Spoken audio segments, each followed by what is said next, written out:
नमस्कार दोस्तों, मैं सूरजलाल संत कबीर विद्यापीठ के इस ऑफिशियल यूट्यूब चैनल पर आप सभी समस्त छात्रों एवं छात्राओं का हार्दिक स्वागत करता हूं। जैसा कि आप जानते हैं कि हम लोगों ने अपने एक प्रमुख विषय जो कि प्राचीन भारत का इतिहास, इस प्राचीन भारत के इतिहास में हम लोगों ने चर्चा किया था कि पिछले क्लास में ऋग्वैदिक काल के संदर्भ में, उत्तर वैदिक काल के संदर्भ में एवं फिर हमने उत्तर वैदिक काल के बाद जो है हड़प्पा सभ्यता यानी कि सिंधु घाटी सिविलाइजेशन जो है, सिंधु घाटी सभ्यता के बारे में हमने बात किया था। ठीक है, ठीक उसी प्रकार आज हम लोग बात करेंगे कि वैदिक काल के बाद हड़प्पा सभ्यता देखा, तो उसके संदर्भ में वैदिक काल से आगे की जो कुछ भूमिका है वह क्या है कि आप जैसे कि आपको हमने बताया कि उत्तर वैदिक काल में बड़े पैमाने पर लोहे का प्रयोग होने लगा। अब जब लोहे का बड़े पैमाने पर प्रयोग हो गया और आप जान रहे हैं जो कबीलाई व्यवस्था है धीरे धीरे जन और राज्य और प्रदेश राष्ट्र के रूप में निर्माण होने लगा। यानी कि जो जनपद थे, जो छोटे छोटे, अब वो महाजनपद के रूप में अपना निर्माण करने लगे। ठीक है, जनपद जो है महाजनपद के रूप में अपना निर्माण करने लगे, ये मुख्य बातें हैं। ठीक है, तो इस प्रकार आप देखेंगे कि जनपद महाजनपद का निर्माण करने लगे और जिसमें आप देखेंगे कि बौद्ध ग्रंथ का एक प्रमुख जो है अंगुत्तर निकाय, जिसमें बताया गया है कि ऐसे 16 महाजनपद थे। क्योंकि हमने आपको उत्तर वैदिक काल में एक बात बहुत ही स्पष्ट बताया था कि अब धीरे धीरे क्या हो रहा है कि जन समूह जो है वह जनपद महाजनपद यानी राष्ट्र प्रदेश का रूप ले रहा है। क्योंकि देखो लोहे के व्यापक प्रयोग की वजह से, चाहे आप बिहार का क्षेत्र लेंगे, ठीक है, और उत्तर प्रदेश के ही भूभाग की बात करेंगे, तो ऐसे बहुत सारे क्षेत्र थे जहाँ पर व्यापक बड़े पैमाने पर जो नदियों का एक क्षेत्र था और नदियों के संगम पर पहाड़ी वाले क्षेत्रों पर, है ना, धीरे धीरे अपना लोग राज्य कृषि का विस्तार होने लगा। सबसे इम्पोर्टेंट बात यहाँ पे ये है कि ऐसे फील्डों में, चाहे उत्तरी बिहार का क्षेत्र हो, पश्चिमी उत्तर प्रदेश का क्षेत्र हो, ठीक है, पूर्वी उत्तर प्रदेश का फील्ड हो, मतलब तमाम सारे भारत के एक भूभाग पे, उत्तर भारत के भूभाग पे जो है बड़े पैमाने पर आप देखेंगे कि कृषि का तेजी से विस्तार होता गया। और एग्रीकल्चर एक ऐसा फील्ड है कि जब एग्रीकल्चर का विस्तार हुआ तो लोगों की जो आवश्यकताएं हैं अपने जन या कबीलों के प्रति वह बढ़ता गया। अब लोग जो है राज्य की संकल्पना, राष्ट्र की संकल्पना, प्रदेश की संकल्पना की ओर विकसित होने लगे। ठीक है, तो इससे आप देखेंगे धीरे धीरे धीरे धीरे समूह, जैसे कि आपको हमने बताया कि 16 महाजनपद, जैसे मान लीजिए अंग ले लीजिए, ठीक है, फिर दक्षिण भारत में एक महाजनपद था असमक, गोदावरी नदी के तट पर दक्षिण भारत में। ठीक है, तो काशी हो गया। ठीक है, तो ऐसे आप देखेंगे कि बहुत सारे महाजनपद हैं कि जो 16 महाजनपद हैं कि जिनका निर्माण हुआ। लेकिन उन जनपदों में अगर आप देखेंगे कि कोई शक्तिशाली महाजनपद निकल कर आया, तो आपस में देखिए शक्तिशाली कहने का मतलब क्या है। जैसे मैं बात कर रहा हूँ कि शक्तिशाली जहाँ पे लौह से संबंधित सफाई दफाई खेती बेहतर हुआ होगा, जहाँ पे पहाड़ी के आस्थान जो सुरक्षित सुरक्षित किला, ऐसे जो क्षेत्र रहे होंगे वहाँ पे जाहिर सी बात है कि वहाँ पे उपजाऊ भूमि हो, तो ऐसे भूभाग का विकास तेजी से हुआ होगा। तो इस जनपदों में अगर हम बात करते हैं तो प्रमुख रूप से आज बात करेंगे एक मगध के बारे में, जो कि एक शक्तिशाली साम्राज्य था और सफल रहा एक साम्राज्य बनाने के बारे में। ठीक है, अन्य भी छोटे छोटे राज्यों के बारे में भी चर्चा करेंगे। देखिए मगध जो है प्राचीन भारत के 16 महाजनपदों में से एक था। ये बात आपको बताएं कि बुद्ध काल में आप जानते हैं कि, ठीक है, ये उत्तरी भारत का सबसे शक्तिशाली और समृद्ध जनपद था। इसकी स्थिति मूलतः दक्षिण बिहार के क्षेत्र में था। ठीक है, आप ये जो बिहार का एक भाग देखेंगे, ठीक है, तो जो दक्षिणी बिहार का एक क्षेत्र था, ठीक है, यहाँ पे, तो ये था, इसके अंतर्गत आधुनिक पटना एवं गया जिला भी शामिल थे। जो आधुनिक वर्तमान में पटना है, बिहार की राजधानी, और गया जिला भी शामिल था। ठीक है, इसकी राजधानी गिरिब्रज बाद में राजगृह बनाया गया। मगध की राजधानी शुरुआत में गिरिब्रज था और बाद में जो है राजगृह बनाया गया। ठीक है, और यह 5 पहाड़ियों से घिरा हुआ था। जो गिरिब्रज या राजगृह है, यह जो है 5 पहाड़ियों से घिरा हुआ था। ठीक है, मगध की सीमा की बात किया जाए तो उत्तर में एक गंगा नदी की सीमा तक था। ठीक है, ये गंगा नदी ऐसे निकलती है। ठीक है, और दक्षिण में ये विंध्य पर्वत, यहाँ आप देखेंगे विंध्यन पर्वत था दक्षिण में। दक्षिण में जो है ये गंगा नदी है उत्तर में, फिर दक्षिण में विंध्यन पर्वत। ठीक है, से पूर्व में चंपा एक महाजनपद ही है। ठीक है, तथा पश्चिम में सोन नदी तक, ये सोन नदी है पश्चिम में, सोन नदी जो गंगा से मिलती है पटना के पास। ठीक है, यहाँ से जो है विस्तृत था पूरी तरीके से मगध साम्राज्य। ठीक है, मगध की राजधानी कालांतर में पाटलिपुत्र स्थानांतरित हुआ तथा इस साम्राज्य के उदय का कारण जो मैंने आपको बताया है कि एक बड़ा साम्राज्य बना। ठीक है, छोटे छोटे जनपद आखिर में एक बड़े महाजनपद के रूप में बने, उसके बाद एक साम्राज्य बना मगध साम्राज्य। तो इसका कारण क्या था? यहाँ पे एक विस्तृत उपजाऊ जमीन था। मगध साम्राज्य का उत्कर्ष का कारण क्या था? यहाँ पे एक विस्तृत उपजाऊ जमीन था, कृषि प्रणाली बेहतर थी, लोहे का प्रयोग हो रहा था, नवीन तकनीक का भी प्रयोग हो रहा था, वन तथा खनिज संसाधनों की उपलब्धता था। क्योंकि आज जो आप बिहार देख रहे हैं, खैर उससे झारखंड अलग हो गया है, लेकिन पहले वो झारखंड सम्मिलित था, तो वहाँ पे खनिज संसाधन बहुत बहुलता थी, जिसकी वजह से विकास करने में एक बहुत ही अच्छी भूमिका निभाया गया।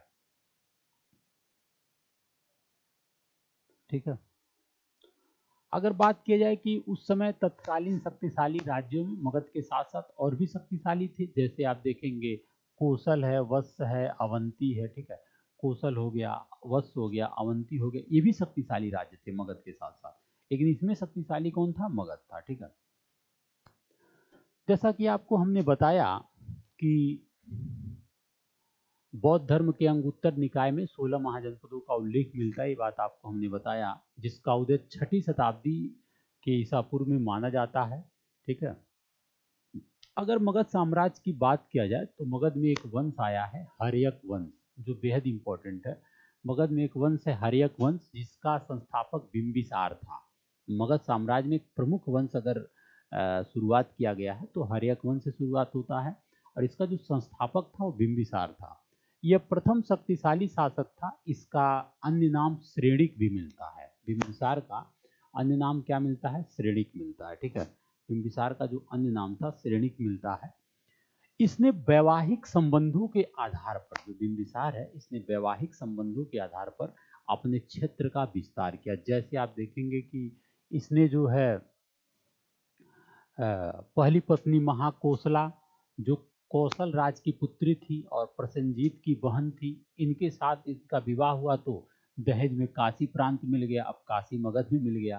ठीक है, फिर दूसरी पत्नी वैशाली की लक्ष्मी राजकुमारी, जिससे अजातशत्रु का जन्म हुआ था।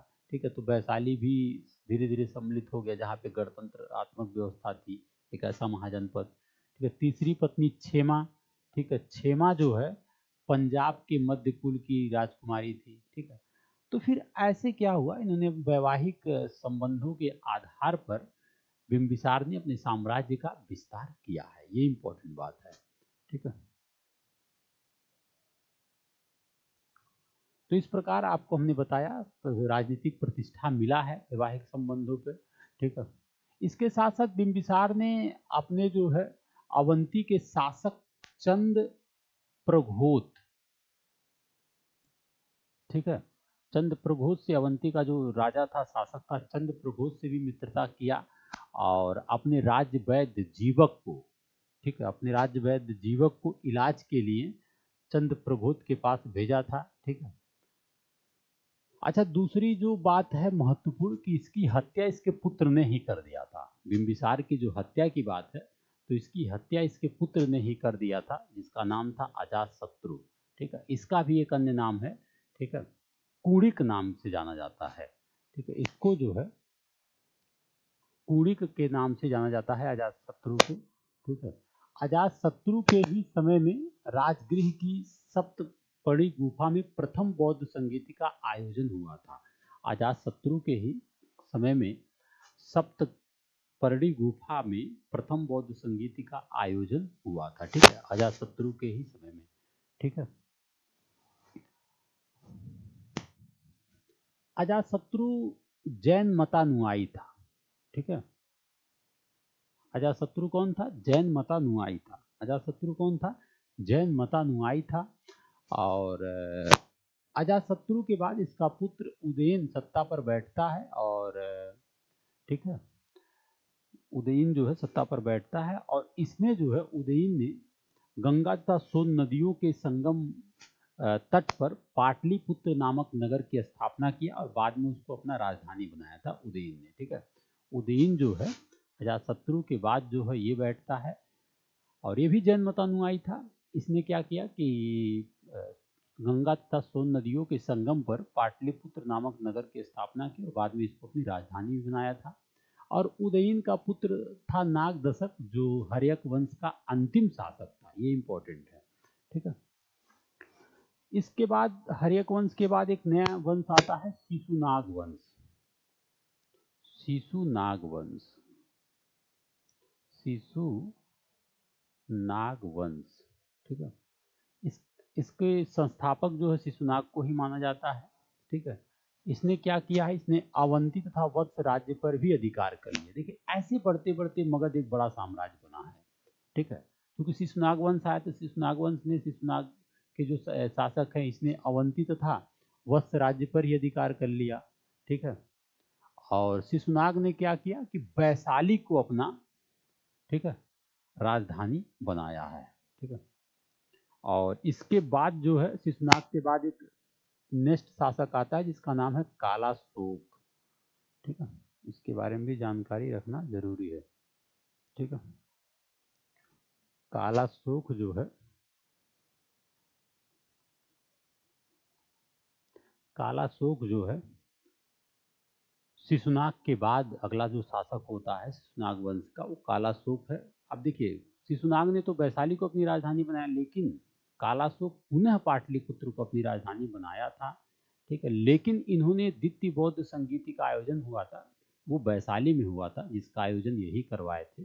ठीक है, और इस प्रकार शिशुनाग वंश कालाशोक था। ठीक है, फिर इसके बाद जो है एक नया वंश आता है मगध साम्राज्य में, नंद वंश। नंद वंश जिसका संस्थापक महापद्म नंद थे, और ऐसा माना जाता है पुराणों के अनुसार कि यह जो है क्षत्रियों का नाश करने वाले दूसरे परशुराम का अवतार, एक राट छत्र की उपाधि धारण किए थे ये। ठीक है, महापद्म नंद, नंद वंश के जो संस्थापक थे। और दूसरी बात यह है कि इन्हीं जो है महापद्म नंद का, इनके 8 पुत्र थे, लेकिन इसमें से इनका एक पुत्र धनानंद था, और धनानंद जो है नंद वंश का अंतिम शासक था। ठीक है, और ऐसा ये भी माना जाता है कि धनानंद जो है ये सिकंदर का समकालीन था, क्योंकि इसके ही समय में सिकंदर ने, एक यूनानी आक्रमणकारी है जिसने आक्रमण किया था भारत में। ठीक है, तो इनके ही समय में किया था। ठीक है, और इनकी जो विचारधाराएं हैं धनानंद की, जनता इनसे असंतुष्ट रहती थी, और इनके दरबार में जो चाणक्य एक आचार्य रहते थे, इन्होंने चाणक्य को अपमानित भी किया था। इसी वजह से आप देखेंगे जो आगे का इतिहास है यहीं से जुड़ा हुआ है, और मौर्य युग की जो शुरुआत होती है, यही चाणक्य अपमानित को महसूस किए। उसके बाद अपने शिष्य जो है चंद्रगुप्त मौर्य की सहायता से, और चंद्रगुप्त मौर्य ने अपने गुरु की बात मानते हुए, ठीक है, यानी कि चाणक्य की बात मानते हुए नंद वंश की शासन की सत्ता को पलटते हैं और एक नए साम्राज्य का निर्माण करते हैं, जिसे मौर्य साम्राज्य के रूप में जानते हैं। तो हम लोग मौर्य साम्राज्य के बारे में भी देखेंगे, लेकिन इससे पहले थोड़ा सा सिकंदर के आक्रमण के बारे में जानकारी ले ली जाए, क्या महत्वपूर्ण चीजें हैं। ठीक है, देखिए, जैसा कि आप जानते हैं कि यूनानी आक्रमणकारी सिकंदर मकदूनिया का शासक था। ठीक है, और इसका भारत पर आक्रमण 326 ईसा पूर्व में हुआ था। और भारत विजय अभियान के पहले आप जान ही रहे हैं कि सिकंदर जो है बैक्टीरिया, जो वर्तमान में अफगानिस्तान का क्षेत्र है, को जीतने के बाद, पहले बैक्टीरिया को जीता अफगानिस्तान के क्षेत्र को, फिर काबुल होता हुआ ये हिंदू कुश जो पर्वत है, हिमालयन के ऊपर आप देखेंगे हिंदू कुश पर्वत है, हिंदू कुश पर्वत पार कर भारत आया। ठीक है, हिंदू जो हिमालय का ही पूरा एक श्रेणी है ना, उसे हिंदू कुश के रूप में जानते हैं पूरी तरीके से। ठीक है, तो इन्होंने भारत आया, हिंदू कुश पर्वत पार करके जो है ये भारत आया। ठीक है, सिकंदर जो है इसकी एक बड़ी सेना थी, बड़ी फौज थी और काफी तेज तर्रार फौज था। ठीक है, जो भारत में इसका जब ये आया तो इसका भारत में जो तक्षशिला के शासक आम्भी से इसका लड़ाई युद्ध हुआ।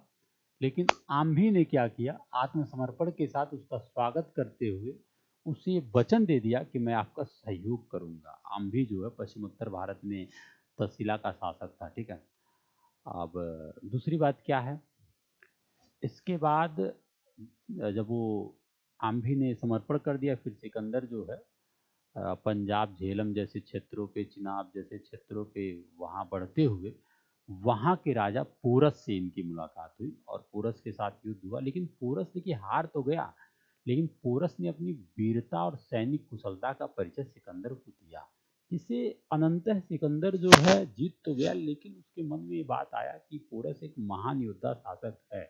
ठीक है, वो जो पंजाब और झेलम नदी का क्षेत्र था, एक महत्वपूर्ण शासक था, जिसकी वजह से सिकंदर ने अंत में पोरस को उसकी जीती हुई संपत्ति को फिर पुनः पुनः उसे लौटा देता है। ठीक है, एक महत्वपूर्ण कारण यह है कि भारत में सिकंदर का आक्रमण सफल इसलिए रहा कि इसकी फौज एक शक्तिशाली थी और भारत में कोई केंद्रीय सत्ता नहीं था।